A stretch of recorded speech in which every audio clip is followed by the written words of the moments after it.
الحمد لله نحمده ونستعينه ونستغفره ونؤمن به ونتوكل عليه ونعوذ بالله من شرور أنفسنا ومن سيئات أعمالنا من يهده الله فلا مضل له ومن يضلله فلا هادي له ونشهد أن لا إله إلا الله وحده لا شريك له ونشهد أن محمدًا عبده ورسوله أما بعد فإن خير الحديث كتاب الله وخير الهدي هدي محمد صلى الله عليه وسلم وشر الأمور محدثاتها وكل محدثة بدعة وكل بدعة ضلالة وكل ضلالة في النار يا أيها الذين آمنوا اتقوا الله حق تقاته ولا تموتن إلا وأنتم مسلمون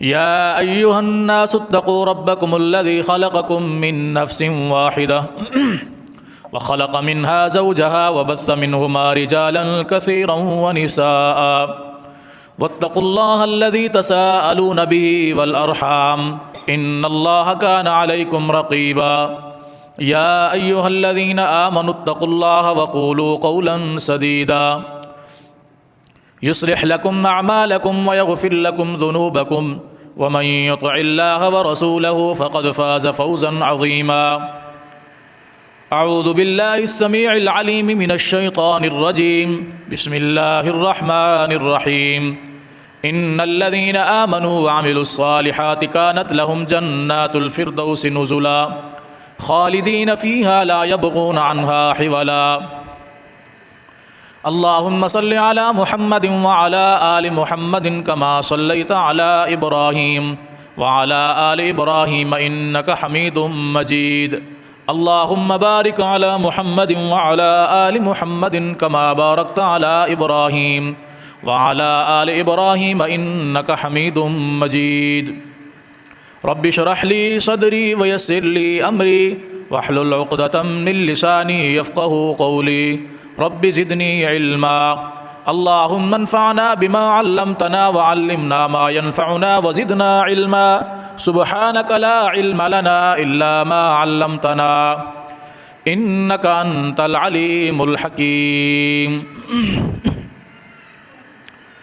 ہر قسم کی حمد و ثنا اللہ جل جلالہ کے لیے، بے شمار بے حد و حساب درود و سلام ہوں امام الانبیاء، امام الہدا، امام الاولین والآخرین، شفیع المذنبین، رحمۃ للعالمین، جناب محمد الرسول اللہ صلی اللہ علیہ وآلہ وصحبہ وسلم کی ذات گرامی پر سورۃ الکہف کی آیت نمبر 107 اور 108 میں نے آپ کے سامنے تلاوت کی ہے۔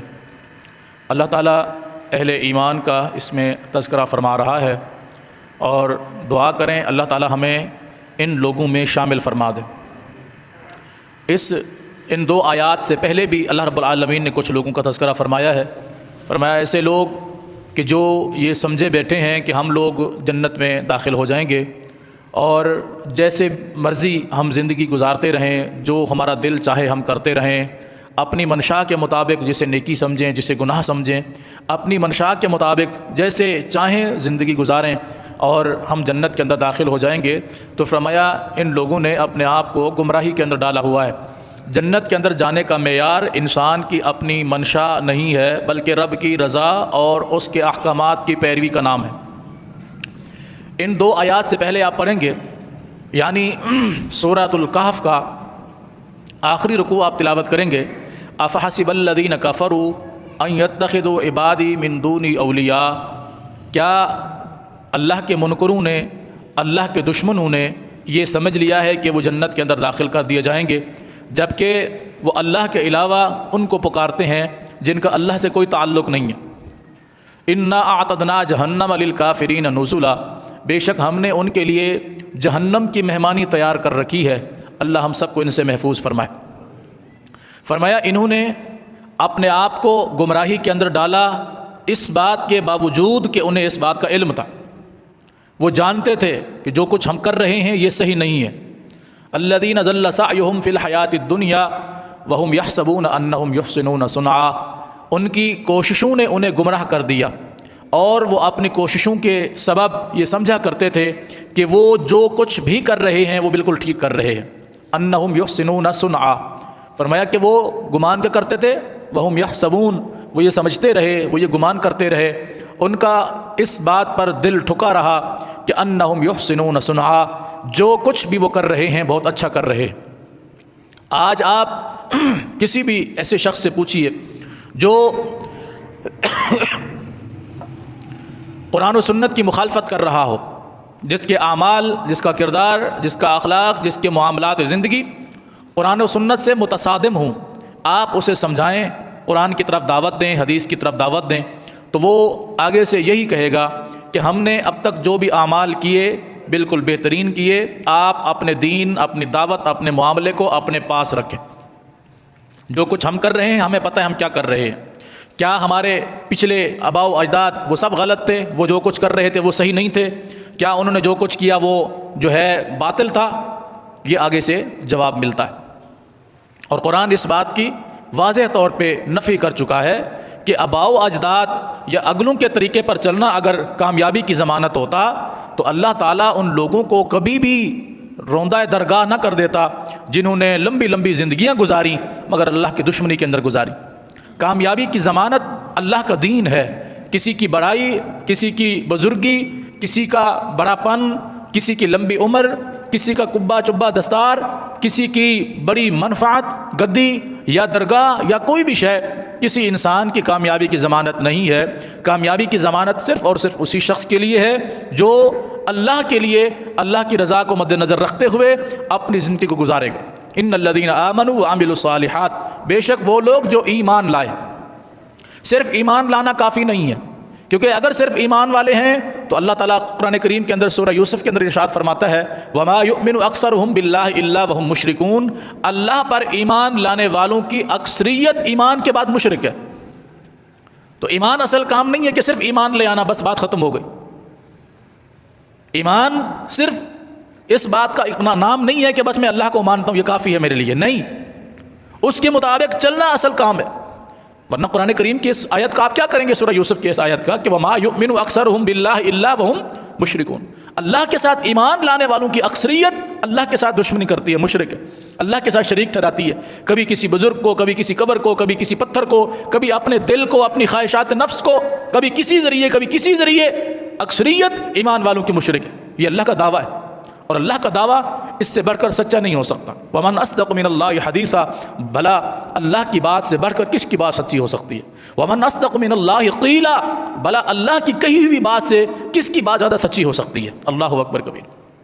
تو اس آیت میں کیا فرمایا؟ ان الذین آمنوا وعملوا الصالحات، ایمان لائیں، ایمان لانے کے ساتھ ساتھ عمل صالح کریں، نیک اعمال کریں. اچھا، اب نیک اعمال کے اندر بھی دو طرح کا معاملہ ہے. کچھ لوگ اپنی خواہشات نفس کو اپنی خواہشات نفس کے مطابق کسی عمل کو نیک عمل سمجھتے. اس کی میں کئی ایک جمعات کے اندر مثالیں دے چکا ہوں. کوئی بھی شخص کوئی ایسا عمل کرے جسے وہ نیکی سمجھتا ہے، جسے وہ خود نیکی سمجھتا ہے کہ یہ نیکی کا کام ہے، اس میں کیا برائی ہے، اس میں کون سا گناہ ہے، نیکی ہی تو کر رہا ہوں. وہ بھی تو نیکی کر رہا ہے. مثلا اگر کوئی شخص اذان سے پہلے صلاۃ و سلام پڑھتا ہے، وہ اس کو نیکی سمجھ کے پڑھتا ہے یا گناہ سمجھ کے پڑھتا ہے؟ پوچھیں آپ اس سے، وہ کہے گا میں نیکی کر رہا ہوں، میں اللہ کے رسول صلی اللہ علیہ وسلم پر صلاۃ و سلام پڑھ رہا ہوں، بھلا میں کون سی دشمنی کر رہا ہوں.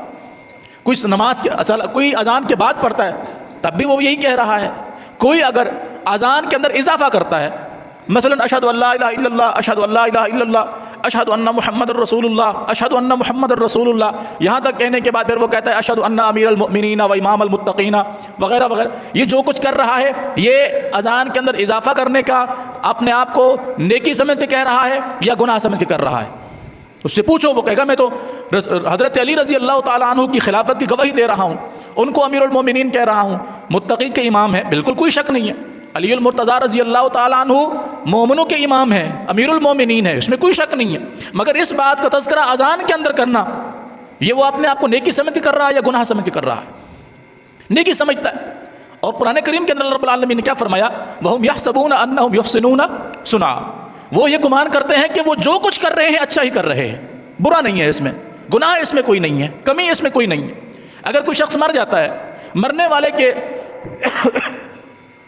میت کی چارپائی کے اوپر، ہمارے گاؤں دیہات میں تو یہ رسم ہے، جو لوگ سندھ کے اندرون سندھ کے رہنے والے ہیں ان کو بھی اچھے طریقے سے یہ بات معلوم ہوگی کہ مرنے والی کی چارپائی کے ساتھ وہ کچھ نہ کچھ گندم کے دانے رکھ دیتے ہیں، کوئی کھجوریں رکھ دیں گے، کوئی اس کے لیے جو ہے چاقو یا چھری اس کی چارپائی کے ساتھ رکھ دیتے ہیں۔ کیوں؟ ابھی شیاطین اس پر حملہ آور ہوں گے تو وہ چھری سے ڈر جائیں گے، وہ اس کو نیکی سمجھ رہے ہیں یا گناہ سمجھ رہے ہیں؟ میت کی حفاظت کرنا چاہتے ہیں۔ کس کی؟ میت کی۔ اتنی حفاظت تو کوئی نہ کر سکا کہ اس کی روح کو قبض ہونے سے بچا سکے، اتنی حفاظت تو کوئی نہ کر سکا کہ اس کی روح قبض ہونے سے بچا سکتے۔ مرنے کے بعد اس کی حفاظت کی جا رہی ہے، گندم ساتھ رکھی جا رہی ہے۔ کس لیے؟ کہ ابھی اس کا اگلا سفر شروع ہے، تو یہ ہماری سریکی میں کہتے ہیں بیڑی بھاڑا، کشتی کا کرایہ۔ ابھی جو اس اگلی منزل پہ جا رہا ہے، اس سفر کے لیے اس کو ذات راہ کی ضرورت پڑے گی، خرچ کی ضرورت پڑے گی، تو یہ اس کے لیے خرچ ہے۔ بھلا جو مر گیا نیک تھا یا برا، اس کو ہمارے گندم کی چند دانوں کی کیا ضرورت؟ مگر وہ اس کو نیکی سمجھ کر رہے ہیں۔ کیا سمجھ کر رہے ہیں؟ نیکی۔ مرنے والا مر گیا، تیسرا اس کا کیا جا رہا ہے اصالہ ثواب کے نام پہ۔ پوچھئے برا یہ کرنے کا مقصد کیا ہے؟ بولیں گے اس کو ثواب پہنچانے کے لیے کیا جا رہا ہے، اس میں کون سی برائی ہے؟ بھلا غریبوں کو کھانا کھلانا کون سا گناہ ہے؟ مسکینوں کو کھانا کھلانا کون سا گناہ ہے؟ قرآن کا ورد کرنا، قرآن کو پڑھنا کون سا گناہ ہے؟ انہیں کی سمجھ کے کر رہے ہیں۔ ان سے پوچھیں یہ 7واں کیا ہے؟ بولیں گے یہ بھی نیکی ہے۔ 10واں کیا ہے؟ یہ بھی نیکی ہے۔ 40واں کیا ہے؟ یہ بھی نیکی ہے۔ مر رہا ہے انسان، مرنے کے بعد جنازہ پڑھا گیا، جنازے کے اندر تو کچھ نہیں پڑھا گیا، جنازے کے اندر تو کچھ بھی نہیں پڑھا گیا، بس امام نے 30 سے 35 سیکنڈ کے اندر جنازے کی ماں بہن کر دی۔ کسی کا بھی دیکھ لیں آپ، سوائے اہل حدیث کے جنازے کے، 30 سے 35 سیکنڈ کے اندر جنازے کی ایسی کی تیسی، جنازہ ختم ہو گیا۔ اب اس کے بعد کھڑے ہو کے اس کے لیے 1 گھنٹہ بھی دعا کرو تو کیا سمجھ کی جا رہی ہے؟ نیکی سمجھ کے۔ جہاں دعا کرنی چاہیے تھی وہاں نہیں کی، اور جہاں کرنے کا کوئی حکم نہیں ہے وہاں کی جا رہی ہے۔ نیکی سمجھ کی جا رہی ہے، گناہ سمجھ کیا جا رہا ہے؟ نیکی سمجھ کی جا رہی ہے۔ اور قرآن کیا کہتا ہے وَهُمْ يَحْسَبُونَ أَنَّهُمْ يُحْسِنُونَ صُنْعًا، وہ یہ گمان کیے بیٹھے ہیں کہ ہم جو کچھ بھی کر رہے ہیں اچھا کر رہے ہیں، ہم نے جو کچھ بھی کیا بڑا بہترین کیا۔ ان کا دل اس پر مطمئن ہے، ان کا دل اس بات پر راضی ہے کہ ہم نے جو کچھ کیا اچھا کیا۔ یہ میں نہیں کہہ رہا ہوں، قرآن کا فیصلہ۔ سورہ کہف کا آخری رکوع نماز کے بعد قرآن کریم اٹھا کر پڑھ لیجئے گا، اور یہ آخری رکوع کی دوسری آیت ہے وَهُمْ يَحْسَبُونَ أَنَّهُمْ يُحْسِنُونَ صُنْعًا، یہ آیت کا دوسرا حصہ ہے، اور دوسرے آخری رکوع کی دوسری آیت ہے الَّذِينَ ضَلَّ سَعْيُهُمْ فِي الْحَيَاةِ الدُّنْيَا وَهُمْ يَحْسَبُونَ أَنَّهُمْ يُحْسِنُونَ صُنْعًا، کہ ان کی کوششیں بیکار ہو گئیں، ان کی زندگیاں ختم ہو گئیں، ساری زندگی اس معاملے میں رہے کہ جو کچھ وہ کر رہے ہیں اچھا کر رہے۔ تو میں نے قرآن کریم کی آیت آپ کے سامنے ذکر کی کہ اللہ تعالیٰ ارشاد فرماتا ہے وہ لوگ جو ایمان لائے اور عمل صالح کیے، نیک اعمال کیے۔ یہاں نیک اعمال سے مراد وہ نیک اعمال ہیں جو نیک عمل ہوں اور ہوں قرآن و سنت کے مطابق، اللہ کے حکم کے مطابق ہوں، محمد الرسول اللہ صلی اللہ علیہ وسلم کے طریقے کے مطابق ہوں، یہ نیک عمل ہوگا۔ اگر وہ ہے تو نیک عمل، مثلا نماز پڑھنا ہے، اللہ اکبر سے لے کے سلام پھیرنے تک نماز ہے، میں پڑھوں تب بھی نماز ہے، آپ پڑھیں تب بھی نماز ہے۔ اگر آپ کی نماز رسول اللہ صلی اللہ علیہ وسلم کے طریقے کے مطابق ہے تو وہ نماز ہے، اگر میری نماز رسول اللہ صلی اللہ علیہ وسلم کے طریقے کے مطابق نہیں ہے تو وہ نماز نہیں ہے، بھلے میں اس کو نیکی سمجھتا ہوں۔ کچھ نیک اعمال وہ ہیں جن کو لوگوں نے بنایا وہ نیک اعمال، کچھ نیک اعمال وہ ہیں جو حقیقت میں نیک اعمال ہیں مگر اس کے باوجود بھی وہ قبول نہیں ہے، اس کے باوجود بھی وہ قبول نہیں ہے۔ مثلا آپ سورۃ الماعون کو پڑھیں گے 30ویں پارے کو، اللہ تعالیٰ ارشاد فرماتا ہے فویل للمصلین، نماز پڑھنے والوں کے اوپر ہلاکت ہے، نمازیوں کے لیے ہلاکت۔ نماز پڑھتے ہیں پھر بھی برباد، نماز پڑھتے ہیں پھر بھی تباہ و ذلیل، نماز پڑھتے ہیں پھر بھی ان کی نماز نہیں ہے۔ حالانکہ نماز سے بڑھ کر کون سی نیکی ہو سکتی ہے؟ اسلام کے ارکان میں سے دوسرا اہم ترین رکن نماز ہے، دوسرا اہم ترین رکن نماز ہے۔ اس کے بغیر ایک مسلمان کا گزارا کم از کم نہیں ہے، ایک مسلمان اپنے آپ کو کم از کم مسلمان نہیں کہہ سکتا نماز کے بغیر۔ جو یہ سمجھتا ہو کہ میں نماز نہیں پڑھتا پھر کیا ہے، میں ہوں تو مسلمان، میں نے کلمہ پڑھا ہوا ہے، اس کے اس کلمے کا کوئی تک نہیں ہے، کوئی جواز نہیں ہے، کوئی جواب نہیں ہے اگر وہ نماز نہیں پڑھتا۔ ایک بندہ نماز پڑھتا ہے مگر اس کے باوجود بھی وہ بے نمازی ہے، نماز پڑھنے کے باوجود بھی اس کی نماز نہیں ہے، اس سے بڑی بدقسمتی کیا ہو سکتی ہے؟ نماز بھی پڑھ رہا ہے، جیسے اذان ہوتی ہے وہ فوراً مسجد کی طرف دوڑتا ہے، پہلی صف میں کھڑا ہوتا ہے، تکبیر اولیٰ میں شامل ہوتا ہے، اللہ اکبر سے لے کے سلام پھیرنے تک امام کی ابتدا میں ہوتا ہے، پھر بھی نماز نہیں۔ یہ بھی تو نیک عمل تھا نا، مگر یہ بھی ضائع ہو گیا. وجہ ہے نیک عمل مگر رسول اللہ صلی اللہ علیہ وسلم کے طریقے کے مطابق نہیں. تو پھر مجھے اور آپ کو فکر ہونی چاہیے کہ نہیں ہونی چاہیے کہ میں ڈھونڈوں ایسے نیک عمل کو جو میں نے کیا بھی ہے, جس کی مجھے فکر بھی تھی, جس کے لیے میں نے تگ و دو بھی کی. سب سے پہلے مسجد میں آیا, وضو کیا, اذان کے انتظار میں رہا, اذان ہوئی, نوافل ادا کیے, جماعت کے انتظار میں رہا, جماعت کے ساتھ نماز پڑھی, پھر بھی میری نماز نہیں ہے تو کیا وجہ ہے؟ یہ مجھے اور آپ کو فکر ہونی چاہیے. اسی طرح روزہ ہے, نیک عمل ہے. نیک عمل ہونے کے باوجود ہمارا روزہ بیکار ہو جاتا ہے, باطل ہو جاتا ہے, ختم ہو جاتا ہے. نبی علیہ الصلوۃ والسلام نے فرمایا جو شخص روزہ رکھ لے, روزہ رکھنے کے بعد من لم یدع قول الزور وعمل بھی, روزہ رکھ لیا لیکن اس کے باوجود بات میں جھوٹ بول رہا ہے, روزہ رکھا ہوا ہے, بات میں جھوٹ بول رہا ہے, روزہ رکھا ہوا ہے, گالیاں منہ سے بک رہا ہے, روزہ رکھا ہوا ہے, ناپ تول میں کمی کر رہا ہے, روزہ رکھا ہوا ہے, گناہ بھی نہیں چھوڑ رہا ہے, تو فرمایا فلیس للہ حاجۃ ان یدع طعامہ وشرابہ, یہ ایسے ہے کہ جیسے کسی جانور کا آپ منہ باندھ دیں, صبح سے لے کے شام تک اس کو کھانا پینا نہ دیں, یہ اسی طرح ہے کہ اس نے اپنے منہ کو کھانے پینے سے روکا ہوا ہے, ورنہ روزہ اس کا نہیں ہے.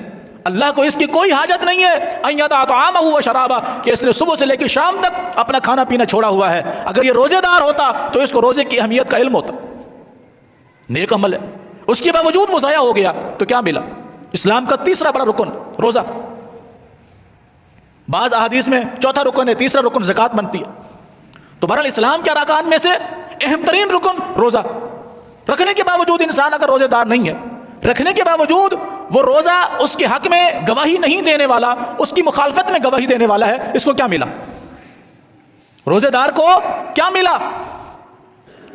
تو اللہ نے فرمایا ان الذین آمنوا وعملوا الصالحات, ایمان لائیں اور نیک عمل کریں. تو نیک عمل کون سا ہوگا؟ پھر نماز پڑھیں, اس کے وقت پر پڑھیں, اور رسول اللہ صلی اللہ علیہ وسلم کے طریقے کے مطابق پڑھیں. یہ نماز, اور اللہ کی رضا کی خاطر پڑھیں, کسی کو دکھانے کے لیے نہیں. کوئی دیکھ رہا ہو تو بڑے خشوع اور خضوع کے ساتھ, قیام اتنا لمبا کہ جان چھڑانا مشکل ہو جائے, رکوع اتنا لمبا, سجدہ اتنا لمبا کہ لوگ سمجھے کہ یار اتنا بڑا بہترین متقی پرہیزگار نمازی, اور اگر کوئی نہ دیکھ رہا ہو تو کوے کی طرح ٹھونگے مارتا ہوا گیا. یہ بھی بیکار ہے.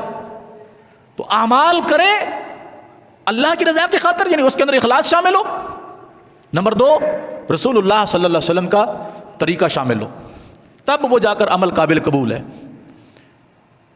کتنی چیزیں ہو گئیں؟ 3 چیزیں. نیک اعمال کرنے وہ جو قرآن و سنت کے مطابق ہو. نمبر 1, وہ اعمال نہیں جو ہوں تو نیک اعمال مگر طریقہ رسول اللہ صلی اللہ علیہ وسلم کا نہ ہو, یا خود انسان اس کی حفاظت کرنے والا نہ ہو. نمبر 3, وہ نیکی نہ ہو جسے ہم نے خود بنایا ہوا ہو, جسے میرا دل نیکی کہے وہ نیکی نہ ہو, جسے اللہ اور اس کے رسول نیکی کہیں وہ نیکی ہونی چاہیے. وہ جس دن ہم کرنا شروع ہو جائیں گے ہماری زندگی کے اندر انقلاب آ جائے گا. نبی علیہ الصلوۃ والسلام کے صحابہ ایک دوسرے سے سیکھتے تھے, دین سیکھتے تھے, سمجھتے تھے. یہ نہیں ہے کہ بس جس بات کا مجھے علم ہے یہ کافی ہے, نہیں, ایک دوسرے سے پوچھا کرتے تھے. امام مالک رحمہ اللہ علیہ کے متعلق آتا ہے مصر سے ان کے پاس ایک شاگرد پڑھنے کے لیے آیا, عبداللہ نام ہے ان کا. امام مالک سے پوچھا وضو کے دوران پاؤں کی انگلیوں کا خلال کیسے کرنا چاہیے. دین سیکھنے کے حوالے سے ایک اہم بات بتا رہا ہوں. امام مالک رحمۃ اللہ علیہ نے فرمایا کہ ہم اہل مدینہ اس حوالے سے نہیں جانتے, اندازہ لگا. انہوں نے کہا کہ پھر آپ کو نہیں پتا تو مجھے پتا ہے. ہمارے پاس رسول اللہ صلی اللہ علیہ وسلم کے ایک صحابی مصر میں تشریف لائے تھے, انہوں نے جو دین ہم لوگوں کو سکھایا وہ چلتا ہوا ہمارے پاس جو پہنچا وہ یہ ہے کہ رسول اللہ صلی اللہ علیہ وسلم اپنے ہاتھ کی چھوٹی انگلی سے پاؤں کی انگلیوں کے درمیان خلال کرتے تھے. کیا اس سے پہلے امام مالک اور دیگر صحابہ وضو نہیں کرتے تھے؟ کرتے تھے, مگر دین کی بات لازمی نہیں ہے کہ ہر بندے تک پہنچے. امام مالک رحمۃ اللہ علیہ اس دن کے بعد اس حدیث کو نقل فرماتے, نقل کرنے کے بعد کسی کو بھی وہ حدیث لکھواتے تو اپنے ساتھ اس عبداللہ اپنے شاگرد کا واسطہ رکھتے کہ میں نے یہ حدیث عبداللہ سے سنی, عبداللہ نے اپنے استاد سے سنی, انہوں نے اپنے استاد سے, انہوں نے رسول اللہ صلی اللہ علیہ وسلم کے صحابی سے. یعنی عمل بھی کیا نیک عمل، تو کس بنیاد پر؟ کہ رسول اللہ صلی اللہ علیہ وسلم نے ایسے کیا۔ ہمارا معاملہ یہ ہے، اگر کسی بھی شخص سے پوچھیں آپ یہ جو کام کر رہے ہیں قرآن و سنت میں ہے، وہ آگے سے جواب آئے گا نہیں ہے، لیکن بتاؤ اس میں برائی کیا ہے؟ یہ کام جو میں کر رہا ہوں اس میں برائی کیا ہے؟ میں نے اگر گھر کے اندر کچھ لوگوں کو بلا لیا اور بلانے کے بعد میں نے جو ہے آیت کریمہ پڑھنا شروع کر دی، تو اس میں نے کون سا گناہ کیا؟ کیا آیت کریمہ قرآن کی آیت نہیں ہے؟ لا الہ الا انت سبحانک انی کنت من الظالمین، قرآن کی آیت ہے کہ نہیں ہے؟ قرآن کی آیت ہے، تو میں قرآن ہی تو پڑھ رہا ہوں، میں نے کون سا گناہ کیا ہے؟ قرآن کی آیت ہی ہے، مگر اس کے پڑھنے کا موقع محل قرآن و سنت میں نہیں ہے، پڑھنے کا یہ طریقہ قرآن و سنت میں نہیں ہے۔ سب سے بڑا گناہ ہی تو یہی ہے، اور کون سا گناہ ہو سکتا ہے کہ ایک انسان ایسا عمل کرے جس عمل کی دلیل نہ اللہ کے قرآن میں ہو نہ محمد مصطفیٰ کے فرمان میں ہو صلی اللہ علیہ وسلم۔ اسی کو تو گناہ کہتے ہیں، اور گناہ کس چیز کا نام ہے؟ اسی کو تو بدعت کہتے ہیں، اور بدعت کس چیز کا نام ہے؟ اسی کو تو رسول اللہ کی نافرمانی کہتے ہیں، اور کون سی نافرمانی کا نام ہے؟ تو لہذا ان الذین آمنوا وعملوا الصالحات، بے شک وہ لوگ جو ایمان لائے اور عمل صالح کیے، نیک اعمال کیے۔ نیک اعمال کون سے ہیں؟ نماز نیک عمل ہے، قرآن کی تلاوت نیک عمل ہے، روزہ نیک عمل ہے، زکوٰۃ نیک عمل ہے، اللہ کی راہ میں خرچ کرنا نیک عمل ہے، حج نیک عمل ہے، عمرہ نیک عمل ہے۔ یہ تمام اعمال نیک اعمال ہیں۔ ان تمام نیک اعمالوں کو قرآن و سنت کے مطابق کرنے کا نام نیک عمل ہے۔ اگر یہ تمام نیک اعمال کوئی شخص اپنی مرضی سے کرنا شروع کر دے تو وہ نیک عمل رہے گا ہی نہیں۔ مثال کے طور پہ کوئی شخص یہاں سے عمرہ کرنے کے لیے جاتا ہے، یہاں سے عمرہ کرنے کے لیے جاتا ہے، آپ کو پتہ ہونا چاہیے عمرے کو حج کہا جاتا ہے۔ ہمارے یہاں تو مشہور ہے نا حج اکبر۔ حج اکبر کون سا ہے؟ کسی سے پوچھیں تو وہ بتائے گا کہ جی جمعے والے دن اگر کوئی حج آ جائے، جمعے والے دن کوئی حج آ جائے تو اسے حج اکبر کہا جاتا ہے، جبکہ یہ نہیں ہے۔ جو مکمل حج ہے اس کا نام حج اکبر ہے، ورنہ جو عمرہ ہے اس کو حج اصغر کہا جاتا ہے، چھوٹا حج کہا جاتا ہے۔ لوگ عام دنوں میں آنے والے حج کو چھوٹا حج کہتے ہیں، جمعے والے دن آنے والے حج کو بڑا حج کہتے ہیں۔ اور بڑے فخر سے بتا رہا ہوں تو میں نے حج اکبری کیا ہوا ہے۔ پوچھا حج اکبری کون سا تھا؟ تو کہتے ہیں اس دن جمعہ تھا۔ تو جمعے کے دن آنا حج کا نام حج اکبر نہیں ہے، بلکہ وہ بھی کیا ہے؟ حج کی ایک قسم ہے، وہ ایک پورا حج ہے۔ اگر کوئی شخص یہاں سے عمرہ کرنے کے لیے جاتا ہے، اسے چاہیے کہ وہ میقات پر پہنچے اور احرام باندھ لے، احرام باندھے اور وہیں سے عمرے کی نیت کرے۔ اگر کوئی شخص وہاں پہنچ کر اسپیکر کو دیکھو مسئلہ بنتے گا، اگر کوئی شخص وہاں پہنچ کر احرام بھی نہیں باندھتا، وہاں جا کر کہتا ہے میں احرام باندھ لوں گا، اپنے میقات پر جو میقات شریعت نے مقرر کی ہے وہاں پر وہ احرام نہیں باندھ رہا، ایمانداری سے بتائیے اس نے سنت کی مخالفت کی ہے یا سنت کے مطابق چلا؟ امام مالک رحمۃ اللہ علیہ کے پاس ایک شخص آیا، کہنے لگا مدینہ سے مکہ کی طرف جاتے ہوئے میقات کون سا ہے؟ امام مالک رحمۃ اللہ علیہ فرماتے ہیں ذوالحلیفہ کے مقام پر آپ جاؤ، وہاں سے آپ جا کر احرام باندھنا۔ وہ کہتا ہے میرا دل کرتا ہے کہ میں مسجد نبوی سے احرام باندھوں، مدینہ سے احرام باندھوں۔ ایمانداری سے بتایا کہ مدینہ کے اندر ایک نماز کا 1000 نماز کے برابر ثواب ہے۔ کتنا؟ اور مسجد ذوالحلیفہ جو میقات کی جگہ ہے وہ صرف وہاں پر وہ میقات ہے، وہاں پر اپنے احرام باندھنا ہے، وہاں نماز پڑھنے کی فضیلت کوئی نہیں۔ عام مسجد، بہت بڑی مسجد ہے مگر عام مسجد ہے، اس کی کوئی فضیلت نہیں ہے۔ اب کوئی شخص عام مسجد میں احرام باندھتا ہے اور ایک بندہ مسجد نبوی میں احرام باندھتا ہے، آپ کے خیال میں ان میں سے کون سا زیادہ بہتر ہے؟ بتائیے۔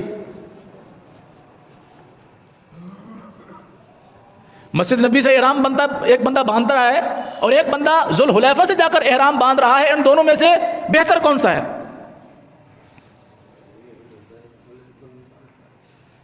جو ذوالحلیفہ سے احرام باندھے گا وہ بہتر ہے۔ کیوں؟ رسول اللہ صلی اللہ علیہ وسلم نے احرام ذوالحلیفہ سے باندھا ہے، مسجد نبوی سے نہیں باندھا۔ تو کوئی شخص اگر مسجد نبوی سے احرام باندھے گا یہ سنت کی مخالفت کرے گا۔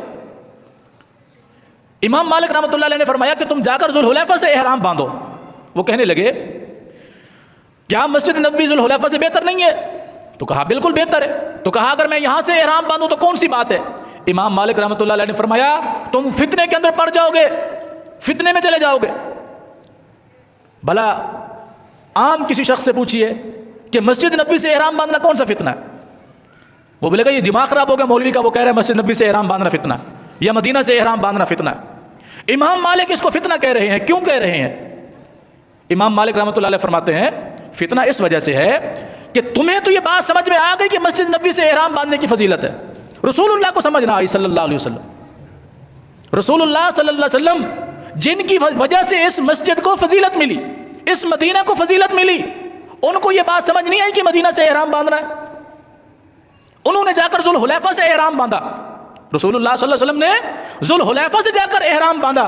تم مدینہ سے احرام باندھنا چاہتے ہو، تمہیں یہاں کی فضیلت معلوم ہو گئی ہے، رسول اللہ کو معلوم نہیں ہوئی. اس سے بڑا فتنہ کیا ہو سکتا ہے؟ اس سے بڑا فتنہ کیا ہو سکتا ہے کہ ایک نیکی کا علم تمہیں ہو گیا مگر اس نیکی کا علم رسول اللہ کو نہیں ہوا صلی اللہ علیہ وسلم. لہٰذا اگر کوئی بندہ ذوالحلیفہ سے احرام باندھے گا تو وہ سنت کے مطابق چلے گا. اگر کوئی پہلے احرام باندھ کے جائے گا تو یہ سنت کی مخالفت کرے گا.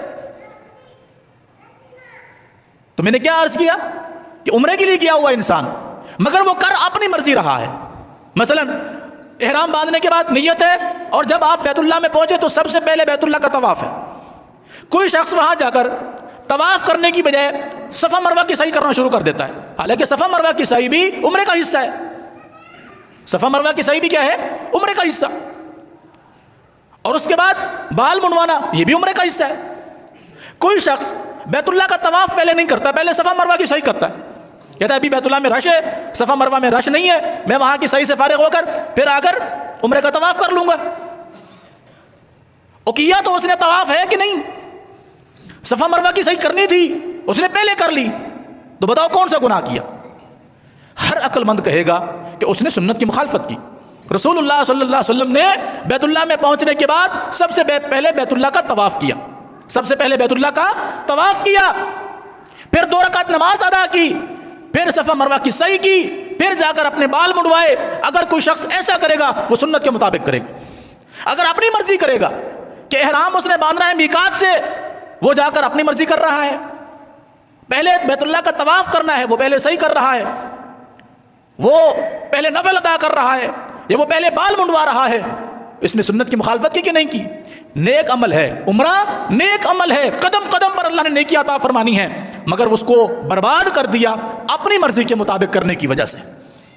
اور یہی بات میں نے عرض کی شروع میں کہ نیک اعمال تو ہیں مگر ان نیک اعمال کو کرنا اپنی مرضی کے مطابق ہے تو یہ نیک عمل ہے ہی نہیں، یہ برباد ہو گیا. اگر وہ نیک عمل ہے کیا اس کو رسول اللہ کے حکم کے مطابق، آپ کے طریقے کے مطابق ہے، پھر یہ نیک عمل ہے. حج ہے، بہترین عمل ہے، اتنا بہترین عمل کہ رسول اللہ صلی اللہ علیہ وسلم فرماتے ہیں کہ جو شخص حج کے ارادے سے نکلے اور مکمل اہتمام کے ساتھ حج کرے، اس میں رزق حلال ہو، حرام شامل نہ ہو، مکمل حج کر لے، جب وہ حج سے فارغ ہوتا ہے وہ گناہوں سے ایسے پاک ہو جاتا ہے جس دن جیسے کسی کی ماں نے اس کو جنم دیا ہو. جیسے ماں کے پیٹ سے پیدا ہونے والا بچہ گناہوں سے معصوم ہوتا ہے، ایسے ہی حج کر کے جب انسان فارغ ہوتا ہے اللہ اس کو گناہوں سے ایسے پاک کر دیتا ہے. مگر کوئی شخص حج کے لیے جائے، اپنی مرضی کرے، جس دن مینا میں ٹھہرنا ہے اس دن یہ مزدلفہ میں ہو، جس دن مزدلفہ میں ٹھہرنا ہے اس دن یہ مینا میں ہو، جس دن قربانی کرنی ہے اس دن یہ کنکریاں مارنا پہلے شروع کر دے، جس دن پہلے کنکریاں مارنی ہے اس دن یہ قربانی کرنا شروع کر دے، جس دن حج کا خطبہ سننا ہے اس دن یہ سویا رہے، اور جس دن آرام کی باری ہو اس دن یہ جا کر خطبہ دینا شروع کر دے، یہ سننا شروع کر دے. تو ایمانداری سے بتائیے اس نے اپنے عمل کو ضائع کر دیا ہے یا بچا کر رکھا ہے؟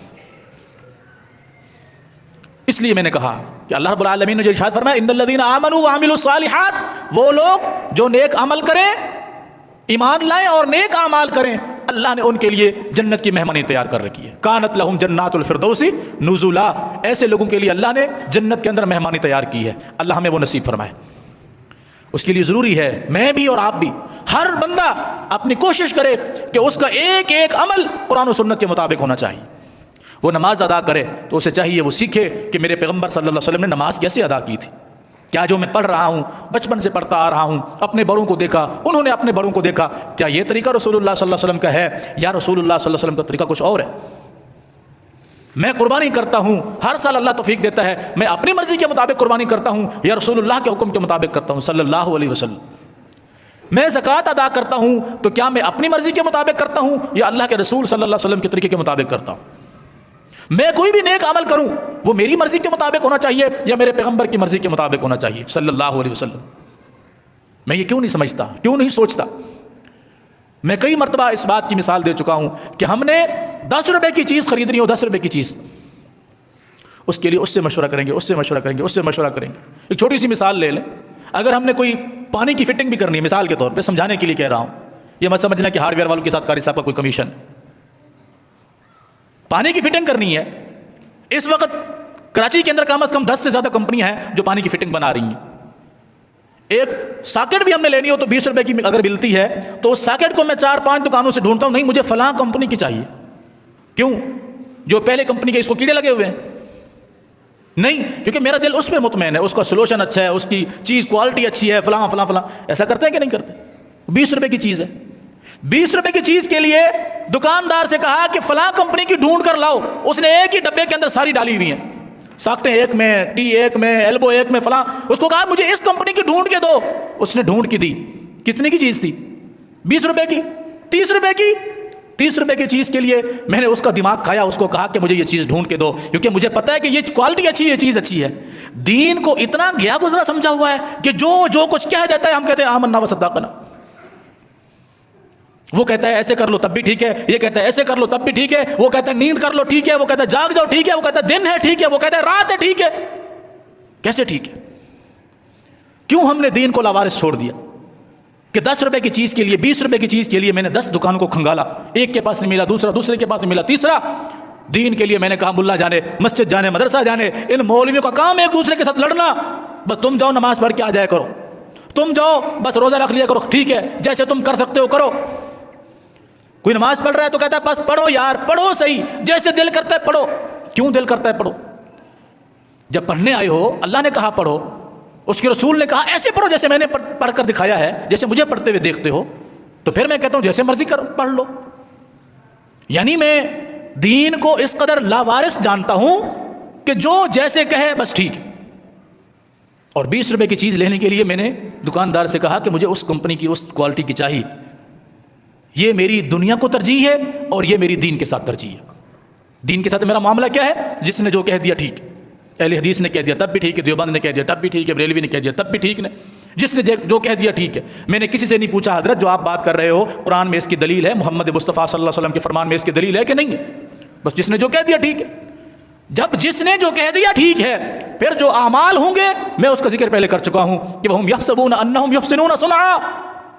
نیک عمل انسان کرے گا مگر اپنی مرضی کے مطابق اس کا نیک عمل ہوگا, رسول اللہ کے طریقے کے مطابق نہیں ہوگا. اور جس کا عمل رسول اللہ کے طریقے کے مطابق ہوگا صلی اللہ علیہ وسلم, وہ قابل قبول ہوگا. کیوں؟ نبی علیہ السلام کا فرمان سنیے, آپ نے فرمایا من عمل عملا لیس علیہ امرنا فہو رد.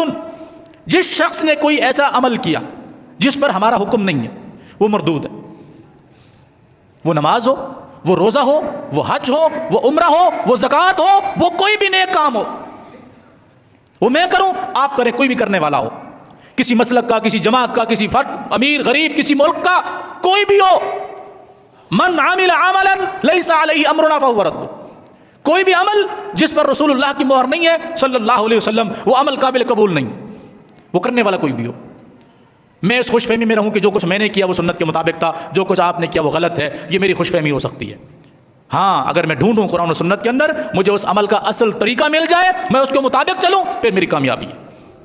اگر میں کہوں بس جو میں نے کہا وہ بھی ٹھیک ہے, جو آپ نے کہا وہ بھی ٹھیک ہے, تو دین چوں چوں کے مربے کا نام نہیں ہے. دین واضح ہے. قد تبین الرشد من الغی, ہدایت گمراہی سے واضح ہو چکی. یہ اللہ کا فرمان. 3 پارے کو پڑھیے, پہلے صفحے کے اوپر آیت موجود ہے. قد تبین الرشد من الغی, ہدایت گمراہی سے واضح ہو چکی ہے. اسلام کفر سے واضح ہو چکا ہے, دین بدعت سے واضح ہو چکا ہے. فمن یکفر بالطاغوت ویؤمن باللہ فقد استمسک بالعروۃ الوثقی. جس نے ہدایت کو چنا, کفر کا انکار کیا, قرآن و سنت کو چنا, بدعات و خرافات کا انکار کیا, فقد استمسک بالعروۃ الوثقی, اس نے حقیقی طور پر مضبوط رسی کو تھام لیا. اور جس نے کہا یہ بھی ٹھیک ہے, وہ بھی ٹھیک ہے, ایسے کر لو تب بھی ٹھیک ہے, ویسے کر لو تب بھی ٹھیک ہے, در حقیقت اس نے دین کو پہچانا ہی نہیں ہے اور پہچاننے کی کوشش ہی نہیں کی ہے. اللہ تعالیٰ مجھے بھی ہدایت دے، آپ کو بھی ہدایت دے، ہم سب کو ہدایت دے اپنے اعمال کو قرآن و سنت کے مطابق کرنے کی، پرکھنے کی، اس کی تحقیق، اس کی جانچ پڑتال کرنے کی توفیق عطا فرمائے، تاکہ ہمارا ہر عمل قرآن و سنت کے مطابق ہو، قیامت کے دن اس کی قبولیت کی ضمانت ہو۔ اور اگر ایسے ہوا تو پھر رسول اللہ صلی اللہ علیہ وسلم نے فرمایا قیامت کے دن حوض لگا ہوا ہوگا، میں حوض کوثر پہ بیٹھا ہوا ہوں گا، میں آنے والے لوگوں کو پہچان لوں گا کہ یہ میری امت کے لوگ ہیں۔ جب وہ میرے قریب آئیں گے، فرشتے میرے اور ان کے درمیان دیوار کھڑی کر دیں گے، میں کہوں گا کہ یہ میری امت کے لوگ ہیں، میں نے ان کو پہچان لیا ہے، میری امت کی نشانیاں ان کے اندر موجود ہیں۔ فرشتے کہیں گے اے اللہ کے رسول صلی اللہ علیہ وسلم، یہ ظاہری شکل صورت میں آپ کی امت کے لوگ ہی ہیں، مگر آپ کو نہیں معلوم انہوں نے آپ کے آنے کے بعد آپ کے دین کا کیا حلیہ کر دیا، آپ کے دین کے ساتھ کیا کچھ کیا ان لوگوں نے۔ رسول اللہ صلی اللہ علیہ وسلم فرماتے ہیں میں کہوں گا سحقاً سحقاً لمن غیر بعدی، ان پر ہلاکت اور بربادی ہو، دور کر دیا جائے مجھ سے وہ لوگ جو میرے آنے کے بعد جنہوں نے میرے دین کا حلیہ بگاڑ دیا۔ اگر اس کے اندر میں شامل ہوں، اللہ مجھے ان سے محفوظ فرمائے، آپ شامل ہیں، اللہ محفوظ فرمائے۔ تو یہ کب ہوگا؟ جب ہم دین کے لیے جستجو کریں گے، سیکھیں گے، کوشش کریں گے، علماء کے پاس جائیں گے، ان سے سوال و جواب کریں گے، قرآن کے متعلق، نماز کے متعلق، زکوٰۃ کے متعلق، حج عمرہ کے متعلق، دیگر اعمال کے متعلق، جیسے جیسے آپ پوچھتے جائیں گے ہدایت کا راستہ کھلتا جائے گا۔ اللہ مجھے بھی اور آپ کو بھی سب کو سمجھ عطا فرمائے، ہمارا حال عمل قرآن و سنت کے مطابق ہو، تاکہ دنیا کے اندر بھی کامیابی رہے، آخرت کے اندر بھی ضمانت ہو۔ اقول قولی ھذا واستغفر اللہ لی ولکم ولسائر المسلمین۔